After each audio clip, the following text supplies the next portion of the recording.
and thank you again for joining the semi-monthly beYogi webinar series. Today is a special session as we're joined by Sheree Titus, who is, of course, the co-founder and director of Yoga Unify. And we can, again, go ahead and get started. So before we jump in, I'll introduce the two of us. First, I'm Joe Fagan. I'm the director of strategic partnerships for beYogi. And of course, here at beYogi, we offer membership programs for yoga instructors, yoga therapists, as well as other health and wellness disciplines. Our membership packages provide liability insurance, business and marketing tools and resources, as well as member benefits and industry discounts for yoga professionals. Our programs provide access to group rates on dental and vision insurance and telemedicine, as well as a concierge service that helps you find low-cost options for health insurance through the ACA. And since we're seeing more and more yoga instructors move their business online, I do want to mention that our program not only covers face-to-face classes, of course, it also covers live online classes, but we also cover pre-recorded videos, which has become an important piece. Remember that we do these webinars the first and third Wednesday of every month. So please keep joining and sharing these events with your community. If there's any topics of interest to you, please let us know. We build these programs around the wants and needs of the beYogi community. So, letting us know what you're interested in seeing has really been helpful to provide the topics for these events. And of course, this video is going to be posted on our blog on beyogi.com. And on there, you can also find the schedule of all of our upcoming events. Now, on to the important stuff. I'd like to introduce you to our very special guest, Sheree Titus. So Heather has produced and directed the annual Sedona Yoga Festival in beautiful Sedona, Arizona since 2013, where she's hosted a Yoga for PTSD 20-hour training for yoga teachers annually. She created the Om Base Sedona, a multidisciplinary studio and adventure guide service for yoga on the Red Rocks. There's been a practitioner of yoga since 1996 and studies in Hatha Tantra tradition with Pandit Rajmani Tigunayat and Raj Stryker, and has been certified to teach since 2010. She's passionate about bringing authentic yoga to the global conscious community across a variety of platforms. Her commitment to building community and offering service in the field of yoga, arts, and consciousness is reflected in decades of community building, community event and festival creation and direction, and program development dedicated to mentorship, civic engagement, and collaboration. And one final thing, we'll be answering some questions as we go along, or maybe we might, in terms of today, we may save all of the questions for the last 10 to 15 minutes. So just make sure you submit any questions that you have in the Q&A or the chat. Again, any questions that we can't answer during it, which we'll certainly answer, we'll try to answer towards the end. And if there's any questions that we don't get to, we'll do our best to get those questions answered and send them out in a post-event communication. So anyway, enough of me talking. Welcome, Heather. How are you? I'm great. It's great to be here. Joe, you're so articulate. Talk all you want. It's really a pleasure to be here. Oh, thank you. That's great. Well, if you don't mind. One of our Angels, Sedona Yoga Festival Work Exchange volunteers are called Angels, and Tammy checked in the chat. So hi, it's good to see you here again. Oh, that's great. And I'm seeing some folks from all over. We have some Baltimore, Maryland, some Phoenix, Arizona. I see, Tammy, you actually went to the Sedona Yoga Festival years ago. That's great. As one of the edges, that's what you mentioned. With some Tacoma, Washington, Auburn, California, Lawrence, Kansas. This is great. Thank you guys for all putting that in. Please keep them coming. So Heather, if you don't mind, I'll jump right into some questions. Sounds good. Perfect. So if you will, tell us about your yoga journey and specifically what inspired you to fully immerse yourself in this yoga world. Wow, that's an excellent question to lead with, Joe. My inspiration comes from how much yoga has changed my life. And like so many people who choose to teach yoga or work in yoga, it's this overwhelming passion and drive to share it because we recognize the power and have felt the benefits of it. My journey with mind-body practices began in martial arts. And it was somewhere in my mid-20s where running around New York City, making it or breaking it, getting everything done in the art world. I think I was delivering sandwiches in the fashion district. I would go to this place and bring a card up to all the, 20th floor, Bagley Mishka and all the designers. And I must have been really stressed that day. So somebody I worked with just asked me to sit down for a minute and said, close your eyes and let your thoughts float by. Look at your thoughts, witness your thoughts. I reflect on that moment as so powerful in the context of why was it not until my mid-20s that anyone ever shared with me that was even a possibility. And I work with so much dedication in sharing yoga in a wide way, because it's the skill for managing your human existence, for your life. It's your health and your mind and your state of being on so many levels, not just physical. And so recognizing that culturally, at least here in the United States, there's really no beginner's, instruction manual that comes when you're a child, unless you're blessed with a family that shares these things to say, you're not your thoughts. You're not your patterns. You're not your, the external world does not define you. And so I think of yoga as a full life experience. It's way beyond asana.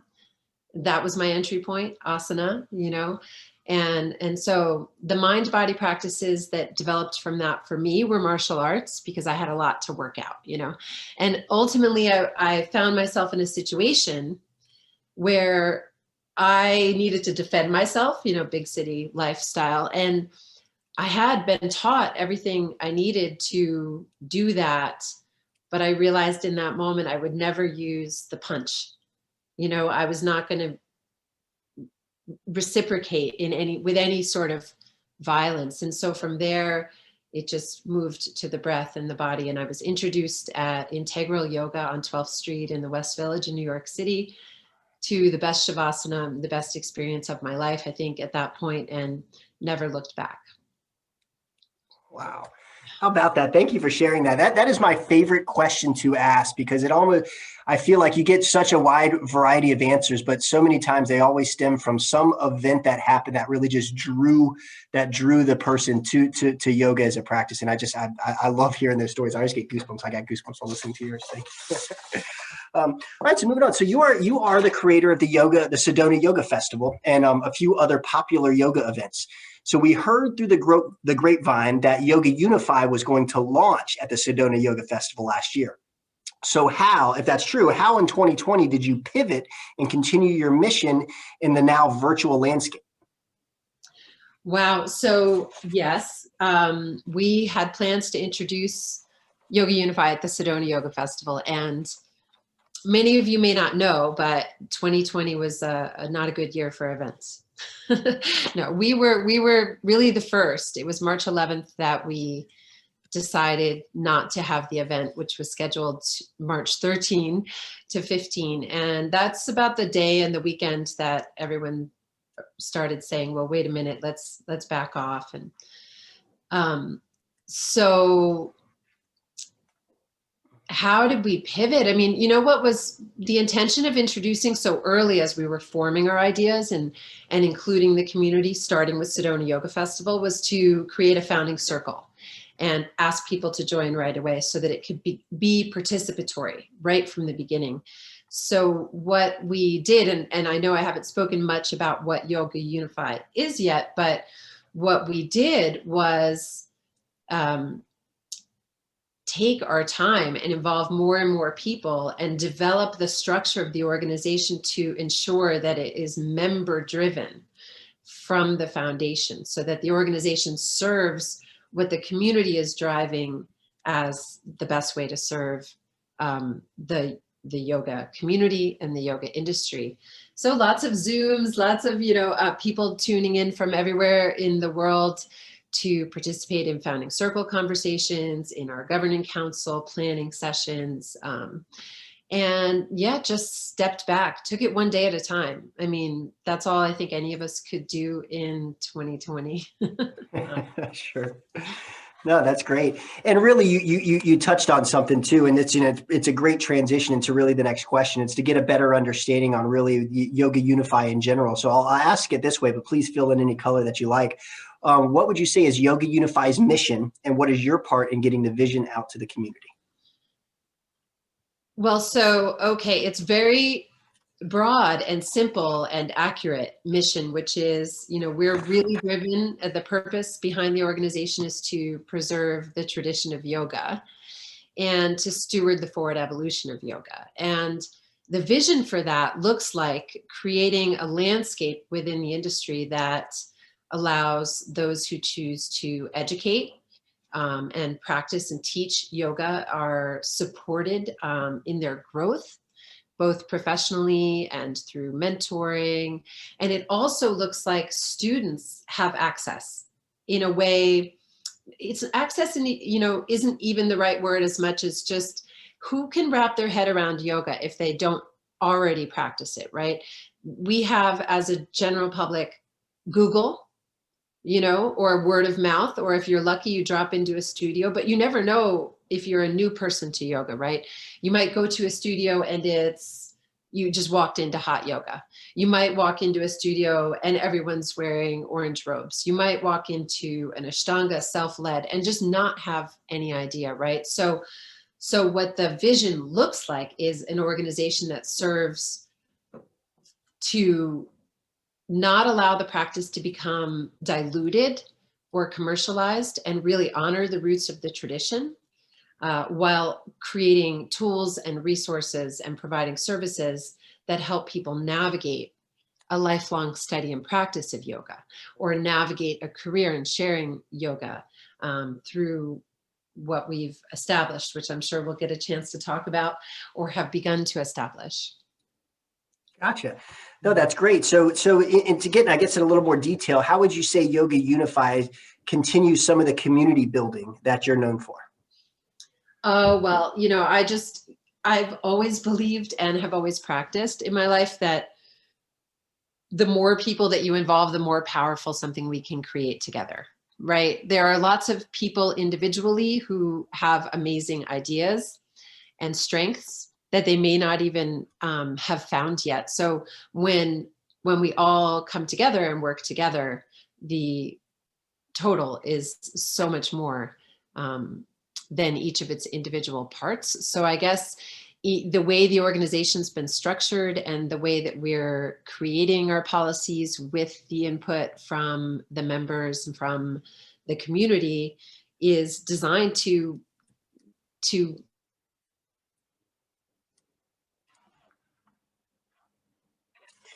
Having a little technical difficulties here. Give us a second. We'll be right back on.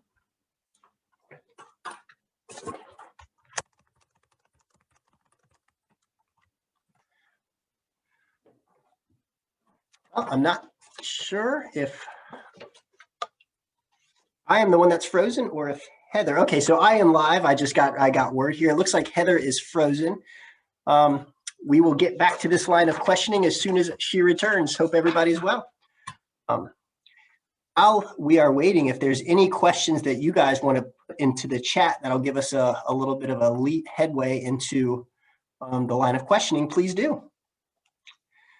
All right, and in the meantime too, please make sure you check out yogaunify.org, which is where you can find all the wonderful information about Yoga Unify, their mission, the community that they built, their founding circle, which I believe is ending very soon, which we'll touch on as soon as Heather is back on. All right. And while we're also waiting, I do want to mention too that any member of Yoga Unify is eligible for a special rate with beYogi for our liability insurance, our membership programs that come with all of the wonderful things. And you can find that at beyogi.com/Yoga Unify.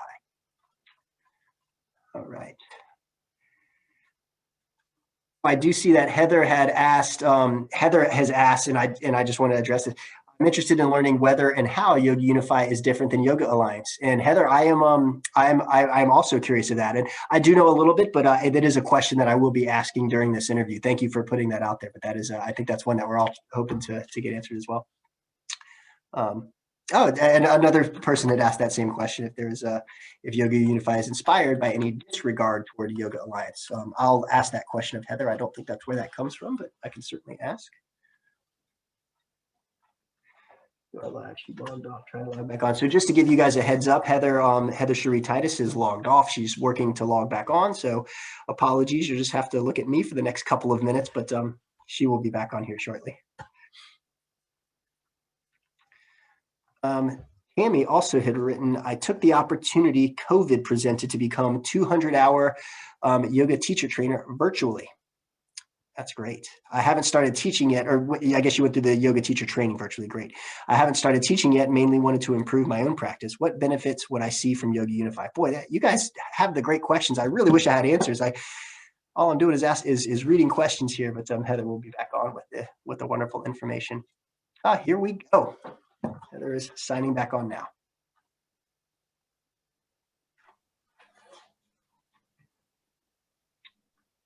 Hi. Was it only me? Welcome. And you just cut off a little bit there. I believe so. I think I was to understand I was still live and that you went frozen. Just say a quick sentence. I want to make sure this sounds okay.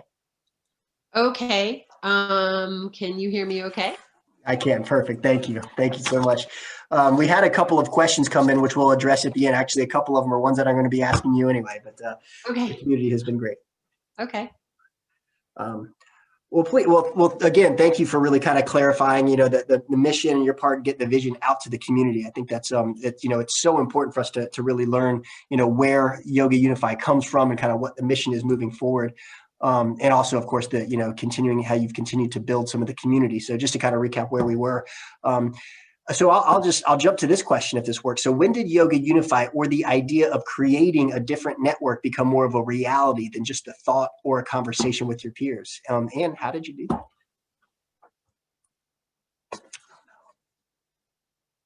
Oh boy, are we frozen again?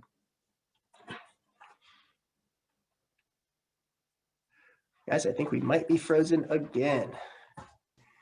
Very, very sorry about this. Oh, here we go. Heather, are you back? Think so. Yes. You can hear me okay? It just jumped from my phone back to my internet. I apologize. There's construction here. So I think, I don't know what I had gone down. So, well, I introduced Ravi and Judy into a panel at Sedona Yoga Festival called What It Means to Be a Real Teacher. And they resonated from there and started the conversation. That was March 2019. And I was talking with them by July, and then throughout the fall we were talking, and it really started to become a reality right around the turn of 2019, 2020, where we were beginning to get a really clear picture of how to serve the community and what that might look like. And that's when we started receiving a lot of support. Some early advisory board members that came in, like Wah and Garish and, Marcia Danzig and Pam Stokes. And the advisory board has expanded a lot since then. Some of the early support was Sarah Ivanhoe, Peter Sterios, Saul David Ray, and we were getting feedback and being able to have conversations with them. And it just all started to come together. Gotcha. I mean, I'd love to share with you a little bit about what we've been putting together and what we identified as the key elements of the best way to serve the yoga community. I think we'd be delighted to hear that. Thank you. I'll just dive right in. Please. So, first I want to premise this with, in the DNA of the organization is that it's not going to be a dozen people. I don't pretend to know the answer for everything in yoga, and neither do the co-founders, also Ravi Singh and Judy Weaver. So we have some ideas about it, but right from the foundation of it is to bring in this wisdom that exists in the community from people who want to participate. And so we've established 3 councils in the areas that are most key to the organization to inform the organization on the subtleties of serving in that way. So it's created with, 3 pillars in mind, 3 legs of a stool, if you will. And lately I've been able to really understand that the 2 of them are very timeless. They're very much in the, constant that really serves that preserve the tradition and steward the forward evolution of yoga concept. And that's ethics and qualifications and education. So ethics is first. Ethics is front and center. Ethics is, when you look at any profession or any religious practice or yoga, everything starts with ethics. So that's a key piece for us. Education is basically, how do we take yoga and the yoga industry and the field of yoga and, course correct a little bit, bring the balance into saying it's not a commercial enterprise. It's actually a field and study of practice. It's a profession. It's almost, academic, and in some cases leaning toward medical.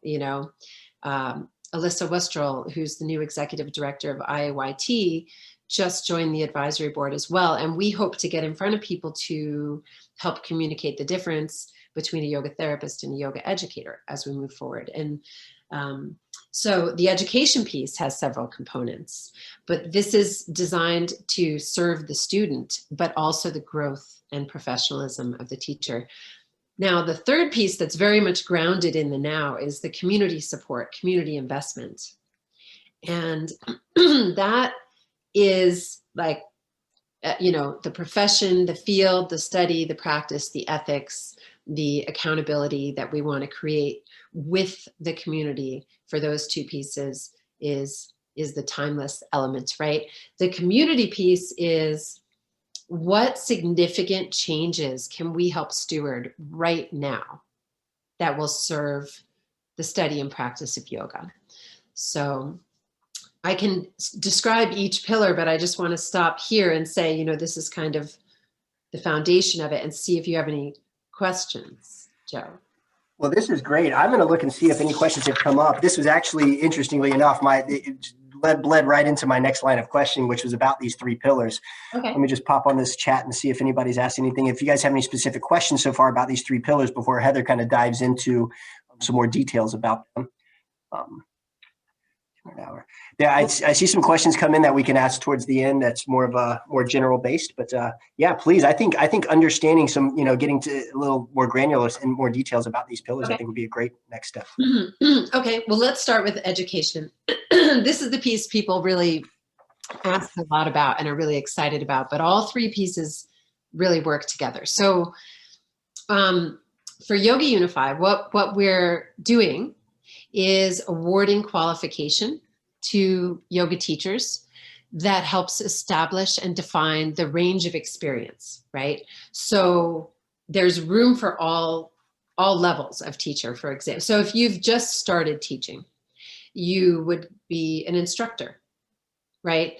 You are finding your voice and teaching more and more, you would be a guide, qualified Yoga Unify guide, and then mentor, and then adept, like committed my life to yoga. I contribute to the field. So these 4 ranges serve in so many ways. First, they're identifiers for the students, but they're also clear pathways to continued career growth for the teacher.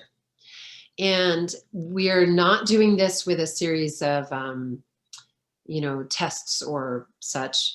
We're actually using a model that's used in some other professions, such as in wildfire or emergency services, where you more or less, you have a task book. Like, here's all the things I'm supposed to, the knowledge, skills, and abilities that I need to have to advance to the next level. And so you're out there, you're working in the field, or you're studying, you're a teacher in training, And you're making sure that you've developed these knowledge, skills, and abilities, and the community, teachers who are at a higher level than you, will sign off that that has been demonstrated. So you're building your own portfolio, and it allows you to fill in the pieces without necessarily needing to do, a pricey all-in-one training to become a teacher. You sort of have, these are the things I need to know, right? So I need to know this piece. I can go get this piece with someone who I would find through Yoga Unify, and I'll get into that more later. So that's a collaborative review process that then, paired with documentation and self-evaluation, would be submitted to the organization for review, and you would get the qualification. Now, one of the prerequisites for becoming qualified with Yoga Unify, and first we're just talking about teachers, there's schools and studios, and there's a whole, other piece there. You need to make that commitment to ethics. So what that looks like, the Council on Ethics at Yoga Unify has been working since September 2020 to develop a policy that's very rooted in tradition, that, most of the advice on what it means to be a teacher and even what it means to be a student can be found in the yogic texts. And so it's rooted there. It's also rooted in best practices, as a person who's, we're trying to move it out of transactional and into transmission. And the professionals out there are, charging for services. And so there's best practices on a professional level too, I guess is what I'm getting at. So you make the commitment to ethics. I am committed to ethics in yoga. And then you can seek to become qualified if you're a teacher. And what that does for you is demonstrate to all your potential students and the people who want to train and study with you or come to your classes that you are a skilled and ethical yoga professional who's been vetted by their peers. And also you're holding yourself accountable, that we're as a community saying, let's hold each other mutually accountable. Let's start where we are, because there's a lot of history in the yoga community in regards to ethics and misconduct that could keep some people away and make people not take the field so seriously, or, and has caused a lot of harm, right? So the accountability piece, we have an easy reporting app. We've invited Not Me, which is an app, Not Me app. You can find them on Instagram at Not Me app. They created a really elegant solution for workplace reporting. And we approached them to say, could we use this tool for the whole yoga community, right? So basically, when you say, I'm committed to ethics in yoga, I'm a professional or a school or a studio, you let your students know that there's an easy reporting app. If there's anything they're not comfortable approaching you about, they can file a grievance. They can address the issue that's outside of the ethical standards of the organization, and the ethics council and the organization review that. So we're approaching that accountability piece very much from a transformative, restorative justice model, as opposed to punitive. There's a line, obviously, but up to a point, it's about healing and growth and making amends. And I think that we need to apply that to the yoga community at large right now, and just start where we are and say, it's ethics first, right? So you're a qualified professional now. You've made the commitment to ethics. You've told all your students that you hold yourselves accountable. Here's this app. If you ever, want to say something about me or my studio or my school, and you need to approach Yoga Unify, you can do that. So that's a big piece, that mutual accountability. The qualifications piece is that mutual elevation. That's us supporting each other, studying with each other, sharing what we're really passionate about, and being able to say, here's where I am. I'm an instructor. I want to become a mentor in 10 years. How do I make a plan for that? Well, Yoga Unify has the plan in place for services of student advisors and programming. And ultimately we're taking all those courses and workshops and trainings that Yoga Unify qualified teachers are offering and cataloging them as sort of like if you were going to college, pardon me, if you're headed to college and you know that you're going to take a 400 level philosophy course, right? But you've never done science, so you're going to take a 100 level biology course. So we're cataloging it in that way, 400 level pranayama, 200 level yoga philosophy, 300 level Sanskrit. So suddenly there's this navigation available to the students, many of whom do not want to or do not even need to become teachers, right? Joe, I don't know if you have a practice, but I'm not teaching at the moment, and yoga and my practice of yoga informs every aspect of my life, health, wealth, happiness, all of it. And so I'm really a strong advocate, and Yoga Unify really wants to support the student in that lifelong pathway.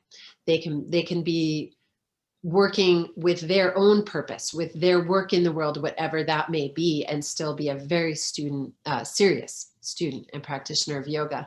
So the catalog, the qualifications, and the ethics, along with student advisors and mentorship programs, are how we're approaching bringing yoga to the next evolution of its existence. More people in the world know about yoga now than ever before. It's a huge opportunity. And you know what? We need it more now than ever before.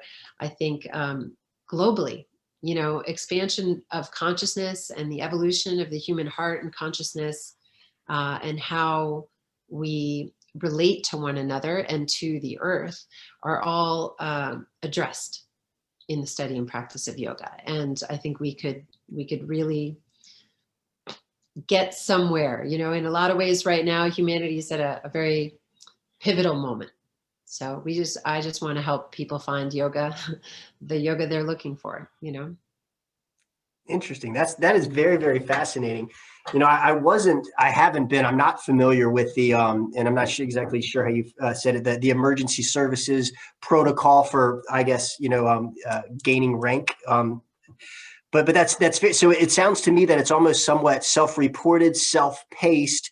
But then when you want to go to that next level, let's say from an instructor to a mentor, that's when it would be somewhat peer reviewed by somebody on the mentor level, I would presume, that would then,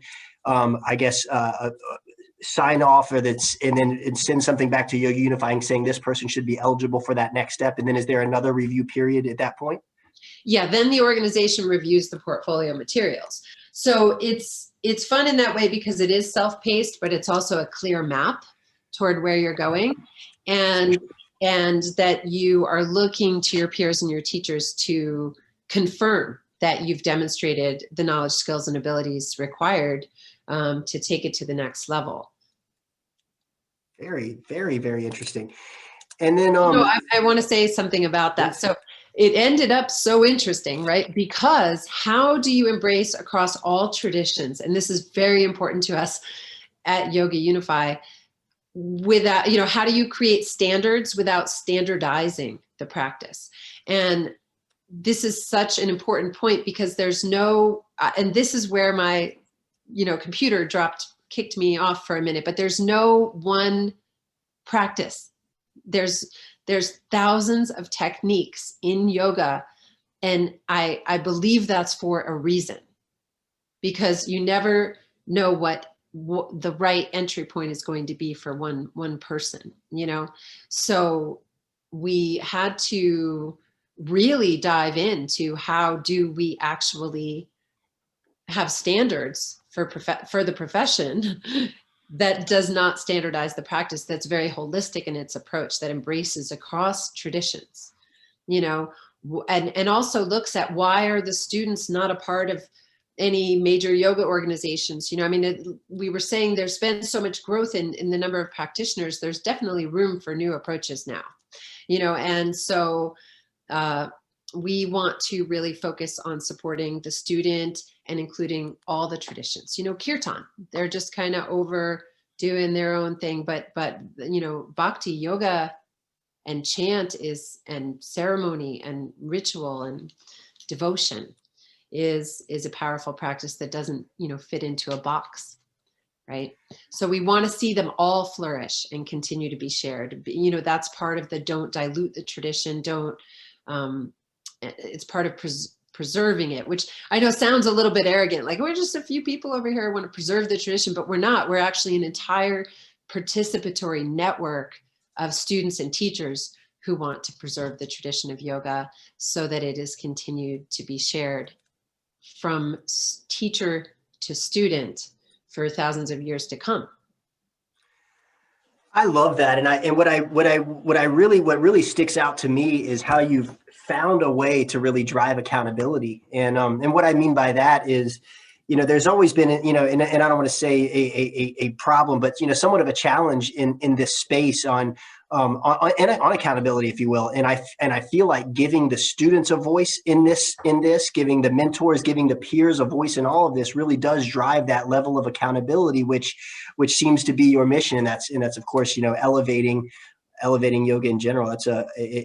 It's funny because as I really thought about this for the last year and a half, as we've been discussing, it was hard for me to land on how does this work? And thank you for really just eloquently laying that out, because it makes a lot of sense now that we've kind of drilled down to what the process looks like. And I love that it's a community involvement to drive the, movement through these tiers. I appreciate, thanks for saying that, Joe, because have you ever heard that expression? I would have written you a short letter, but I didn't have the time. It is long. So when we were first, I feel like it would take me, an hour or more just to try to tell you what we were doing. And now I think we're refining it. I do want to speak of the third pillar, and I'm really, really, really excited because we're able to move forward with this with much more speed than anticipated, thanks to the generous support and a generous donation from Transformation Yoga Project. So that's awesome. And it's the community investment piece. And it's the part that I said was very grounded in the now, right? What's going on right now? And we can see 2020 on the heels of 2020, there's so many issues that need to be addressed within the yoga community, issues of equity and accessibility and cultural appropriation, issues of, the industry itself being turned upside down and studios closing and teachers being out of work, the waves of trauma that we are seeing in so many sectors of society, if not all of it, after living together with a global pandemic for some time now. So we've got people who work in healthcare and are educators or are bereaved, right? So the Community Investment Council is still really refining how it's going to look this year, but our intention overall is to provide scholarships and grants and funding for research. And every year the council is tasked with identifying an annual strategic initiative. Where does, half, if not more, of the money that's being invested into the community specifically go, right? So, we've added a couple of pieces to what's expected of a yoga teacher. And so we're providing some scholarships to fill in those gaps. And those are around trauma awareness.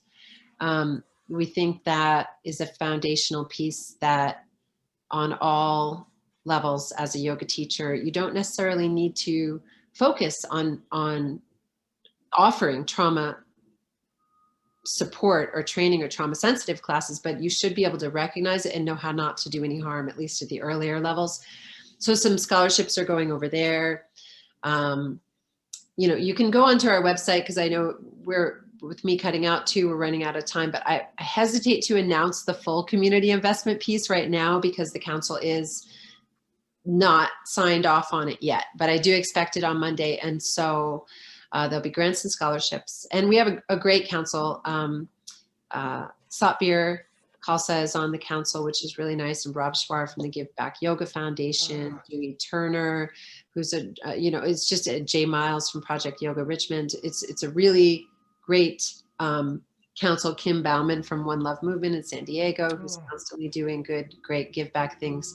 So they're taking their role very seriously, and when we're ready to announce it, we will. And we can move forward with those RFPs, again, thanks to that generous support from Transformation Yoga Project. So it's very exciting times. But that piece is always going to be there to say, this year, how do we really steward the evolution of this industry? And the other two pieces, they hold in, and they'll evolve. We'll learn what's working and what's not working as our policies, Oh, that's great. You just rattled off a wonderful list of heavy hitters. When I say heavy hitters, just folks that I know that have been in the industry, that have been really working hard to not only evolve the industry, but to give back to the industry, to fundraise and donate to people in need. So I love to hear that you are aligned with those, with the wonderful people that you just mentioned. Yeah. I will say that there has been, this question has come up a couple of times in the chat. So no better time than to ask that now. And I'll just ask it directly. What makes Yoga Unify different than the Yoga Alliance? That is definitely a frequently asked question. And as I stated before, the number of practitioners and teachers have grown so much, right? The key thing, I think, is this mutual accountability and the not standardizing it, right? So it's really important to us with Yoga Unify that there is a competency assessment of the teacher, because right now, so that's a huge differentiation between the organizations. So it's my understanding that with Yoga Alliance, if you complete a training that they have accredited, which they have a system for accrediting to a couple of trainings, right? Like the 200 hour, the 300 hour, then you've graduated, which means that person who taught you said you were good, you can get on their directory. In the case of Yoga Unify, you don't need to have done a specific training. You need to have demonstrated your capacity to teach, your skills, and also what you know.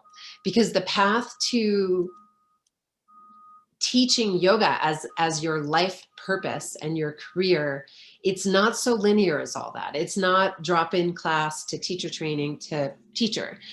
We all who've practiced for a long time know that it's more loops and spirals. You're always circling back to you thought you completely understood and embodied and all of that. And we feel that there's more of what's required is more of a community level of support for that continued growth. What's required is that opportunity to circle back, to know where to go to find it, right? And also then to be able to say, I've been awarded qualification at one of these 4 levels because I demonstrated that I can actually do this. Not that I went and studied it once, but that I can actually do it. And I'm committed to doing it. And I was willing to put myself up to be reviewed in that way. And I am willing to hold myself accountable for ethics. So I guess, it's still, there's only 3 things, that we need. And I think all the organizations address it. It's ethics, and it's the training, and it's the community. So we're choosing to approach it from investing in the community to bring it forward rapidly into this evolution. And the education piece, we're identifying as a roadmap to continued growth so that you can get to the point where you are qualified and you can demonstrate those capacities. Or as a student, you can continue, I just get this great picture of students who are like, well, I'm doing the, 200 level anatomy courses this year. What are you doing? Like, well, I've got to my 400 level in asana, but now I'm mark their own milestones and just have the joy in the growth that, and have it be less reliant on dropping classes and less, I think in a lot of ways, like I didn't mention it before, but our professional fees and application fees and all that are income-based sliding scale. And so in a lot of ways, we're removing the bureaucratic layers and we're removing the financial obstacles so that there can be much more equity built in the field and teachers uplifted. So, I mean, you could piece together your education, with the wandering guru model. Maybe you don't have a teacher you want to stay with right away, but everyone who teaches you really gives you a piece, and you just continue your growth. So it doesn't have to be expensive, and it's not tied. It's not so simple, I guess. I guess ours is maybe just has more layers of subtlety and complexity. It's not as straightforward. And I know there was an evolutionary moment in the growth of yoga that required sort of wrapping ourselves around it and saying that, this is how you become a yoga teacher.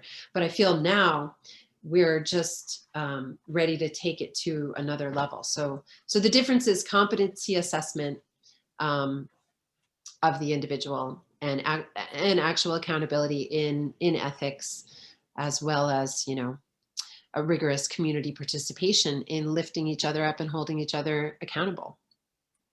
Got it. Thank you. That was a thoughtful and detailed answer. I appreciate you really addressing that. I know that's been on a lot of people's minds. And I know we've even had that question come up when dialogue about Yoga Unify came up. So now I have some ammo to answer that question if it does come back.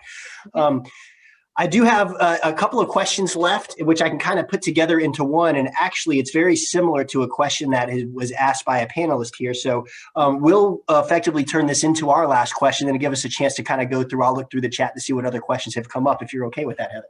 Sounds good. And I'm going to start by reading the way that Tammy Wallace had written the question, and then I'll kind of go into how I have my question phrased.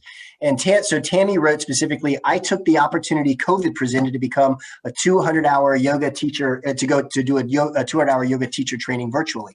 I haven't started teaching yet, mainly wanted to improve my own practice, which Tammy, I think that is a fantastic thing to do. But she wrote specifically, what benefits would I see from Yoga Unify? And the way I had asked the question, so it just kind of pings along with it, is what would a yoga teacher, why would a yoga teacher benefit from Yoga Unify? And the second question would be, why would a yoga student benefit from joining? So I think those all kind of wrap together. Could you mind answering that? Not at all. So, okay. There's benefits, there's like the list of benefits, like you get a great discount to the best insurance in the industry with beYogi here. There's those kind of benefits. Then there's the intangible benefits, which are also, they're not even intangible. They're very real. So you get the student advisors for your pathway. You get the ability to clarify and present yourself with exactly where you are, so that people, one of the key things that I don't think, the real benefit subtlety I didn't quite dive into, is that right now nobody can find you, right? Unless you told them, or you went to a festival and tried to tell everybody. And, because that's why a lot of people come to festivals, to increase their student base, to meet more people, and then every yoga teacher needs to be a social media marketer and a website designer. And, it's a lot, right? So if you are qualified with Yoga Unify, your courses are part of that catalog, which means that over time, rather than trying to assemble a faculty for a standardized training, you are actually able to really focus in on what it is you are most passionate about teaching. And we will point the students to you. They will be able to find you because they're looking for you. But right now they can't, unless you've got great Google ranking and you've done your work and you've hired the brand people and you've hired the marketing people, you might be kind of hard to find, or you have a local studio if those studios are still opened. It's the sense of community also is really huge, where we had a sort of trial run forum, and I should speak to, I'll just kind of, Shelley Boggs put in the question, what is the size of the YU community right now? So we've been very slow. We're just starting to go, hey, we're here to everybody. It's just been this little quiet thing. But so there's about 500 people involved right now. We've just been building a founding circle, and that is phase 1. So we're aiming for July 1st, where we will actually start opening up qualifications and starting with the founding circle, and then to just let it kind of expand from there. So our small starter circle, if you will, is 500 dedicated members of the founding circle and honorary qualified professionals, people serving on the ethics, the qualification, and the community investment council, on the advisory board. And so the forum that so there's a community forum, a beautiful new forum coming is what I was trying to say. That's very interactive. So there's a kind of a whole behind the scenes thing. There's chapters that we're looking at creating that would be lineage based and regional based. We do have members all over the world. It is a global organization, and yeah, the benefits are a multitude. Hopefully something I said today resonates with you. If you just completed a training, which I see someone said in there as well, then seek to get qualified at the instructor level.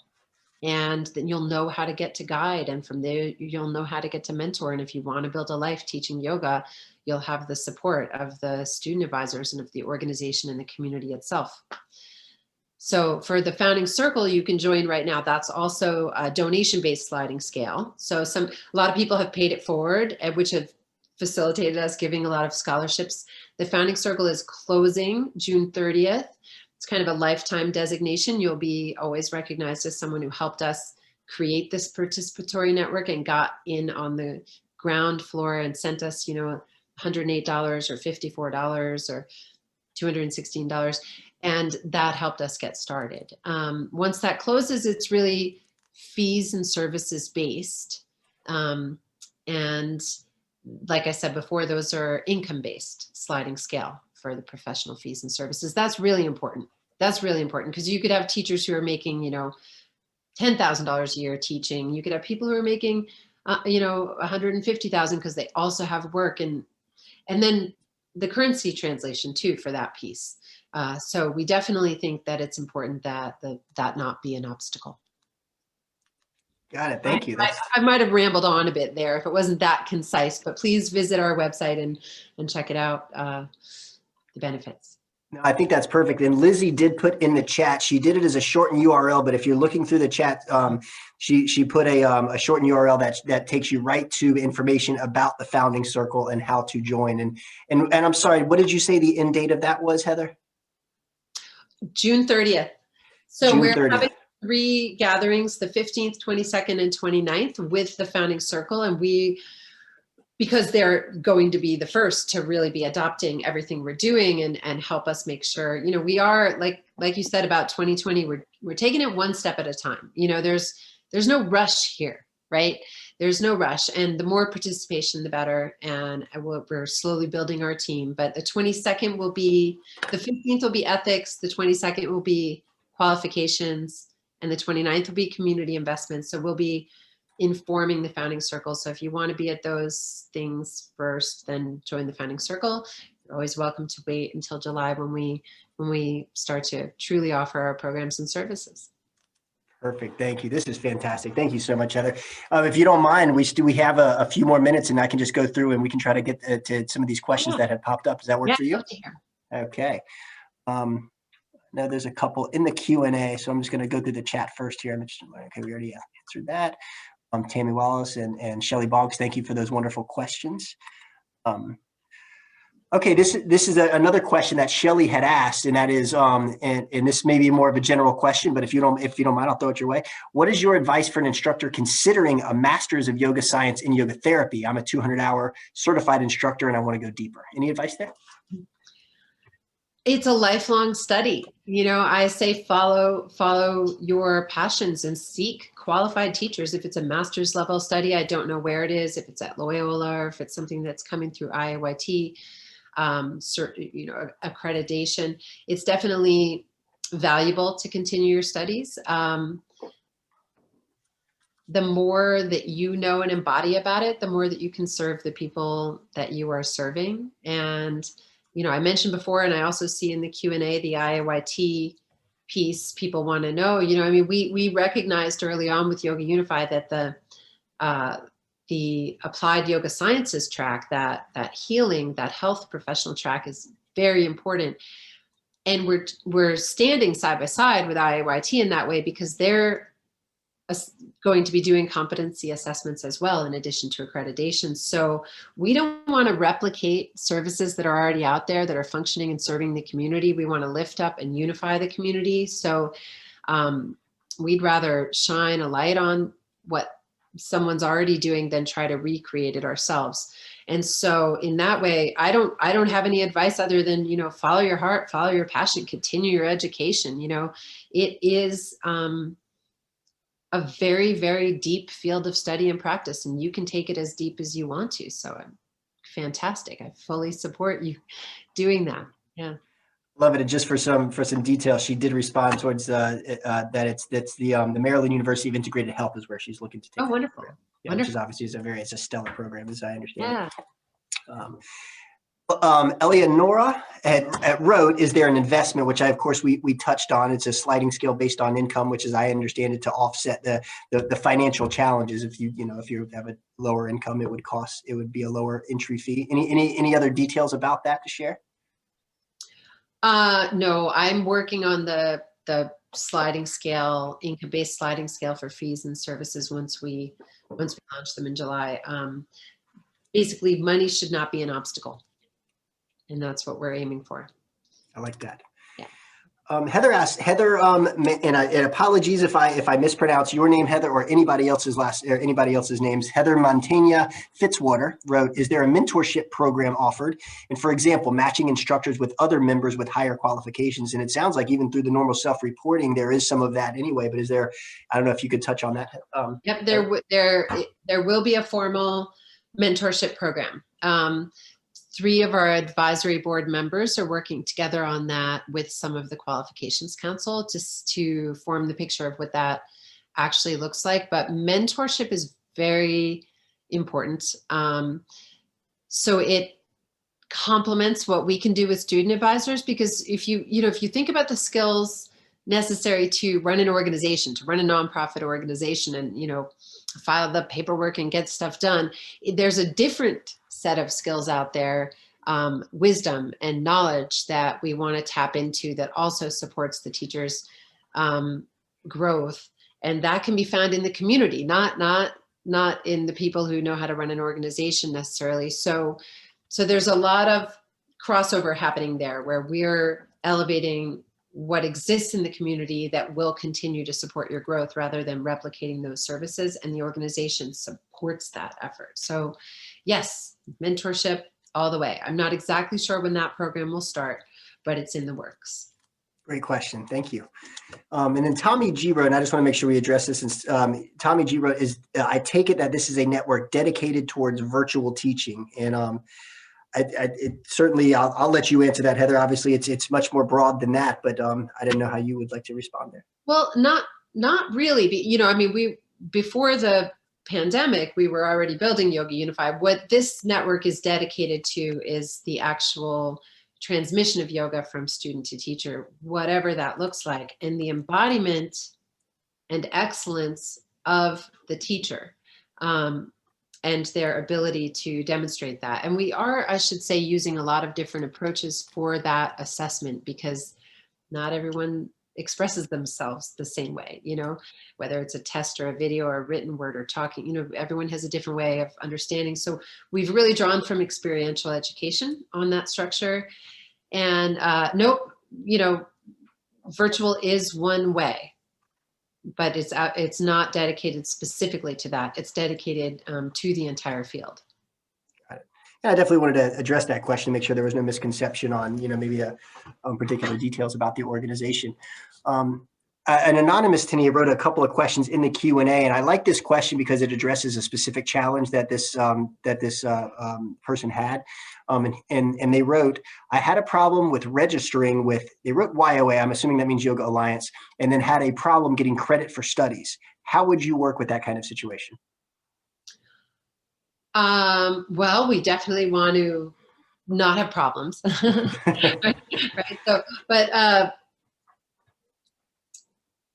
it's a good question, but again, I will that the emphasis is on your skill less than it is on, there is a documentation piece, but it's less on exactly how many hours you've studied something, and it's more on what have you learned and can you teach.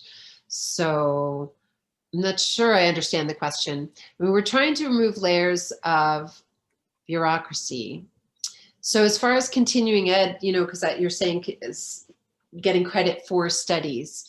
What continuing education looks like is this: you want to advance to the next level, you need to be studying with someone at least that level, and you need to be studying, say if you're going from guide to mentor, you need to be studying 300 level courses with at least a mentor or adept level teacher. And you can pace your own growth. So I don't think you'd find yourself in the same situation, I guess. Got it. And I'm not sure if it's the same anonymous attendee, but there was another question that came in, perhaps from the same. And how will you gain, and I know you touched on this a little bit, but I always like to address these questions to make sure they didn't miss it. How will you gain professional recognition as an alternative to, again, YOA was used, I believe that they're referencing Yoga Alliance. So the collaborative peer review process and your portfolio. So self-evaluation, your portfolio checklist, which means that you would be communicating with your teachers, your peers, and sometimes your students, depending what level you are, to sign off on what you know, what you can teach, and what you've demonstrated the capacity to do. Then it's reviewed by the organization, and qualification is awarded. And sometimes it's provisional. Sometimes it's, you know, you're missing just this one piece, or you don't seem to have it super clear on the anatomy, let's say. So you would be given a window of time in which to grow in that area and then demonstrate the skill. So be provisional and then confirmed. And schools just, you know, schools who want, a lot of people ask who do, you know, train teachers, what does that mean for them? And really, if 100% of your teaching staff is mentor or adept level, then your school is approved. And after a period of time with a feedback loop, letting you know how your students are doing when they come to get qualified, you would become a Yoga Unify verified school. So. Oh, perfect. Yeah. And then, well, this question's here. You addressed it somewhat, but I just wanted to add one little talking point too that you had mentioned earlier, but I'm not sure it got mentioned at the, you know, since then. Sean Weir, and Sean Weir has another question over the chat, which we can also touch on too. But he wrote, you had mentioned the difference between Yoga Unify and Yoga Alliance. Is there any connection with the IAYT? And of course, you mentioned that. I just wanted to mention, I think you said earlier on in this webinar that the executive director is now on your board. Did I hear that correctly? The executive director of the IAYT. Mm-hmm. Yeah. So there's a real connection there. Yeah, they're heavily aligned in that regard. And you know, we have a wonderful relationship with the IAYT. So seeing, you know, wonderful organizations work together is very meaningful to us here. Mm-hmm. And I just wanted to real quick go back. Sean had wrote a similar question where we'd ask any peer support for any yoga teachers, therapists working on focus groups communities such as veteran responders, recovery, and other underserved communities. Sorry. Yes. Hi, Sean. This is part of the community investment piece. But what I'm also hearing as a potential, just from your question, you know, and maybe you'll take it on, maybe someone else will take it on, is that this is a good opportunity for a chapter as well, which would be to coordinate groups that we could then support. Who are either in the same lineage, same regional area, or in the same area of service. The community investment piece this year is a huge portion of the grants will be dedicated specifically to those serving and trauma healing opportunities with in those experiencing trauma with yoga. So there's two elements there. There's grants and scholarships, and potential for chapters. 100%. Got it. Thank you. Well, Heather, this has been fantastic. I know myself, I know the community, I know all of us at beYogi. We're very excited to have this dialogue with you. We are extraordinarily excited not only about the partnership with Yoga Unify, but to be a part of this, you know, what has started and what looks to be, you know, what we're really excited about you guys bringing and elevating the, you know, our industry, if you will, or our, you know, our practice. This is, you know, in love. And I, you know, the fact that it comes from a place born out of wanting to make the world a better place. You know, there's no ulterior motive here. You're not designed, we're not trying to make more money. We're not trying to do something. We're trying to elevate yoga in general. And it's very inspiring to hear your words, where you guys came from, and just to see what you're doing. I feel like it's a very selfless and sometimes probably even thankless duty that you're doing. But I want to thank you and just tell you how much it's appreciated from somebody in the space, and really appreciate your time today and what you're doing.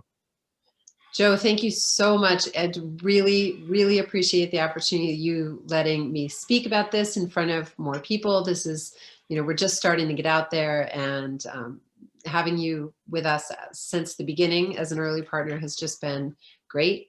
And I look forward to continuing to work with you. And as you all know, I mentioned Founding Circle, and all the members get a great discount to beYogi, which, we've vetted as really the primo liability insurance for the teachers out there right now, especially in the virtual space as well.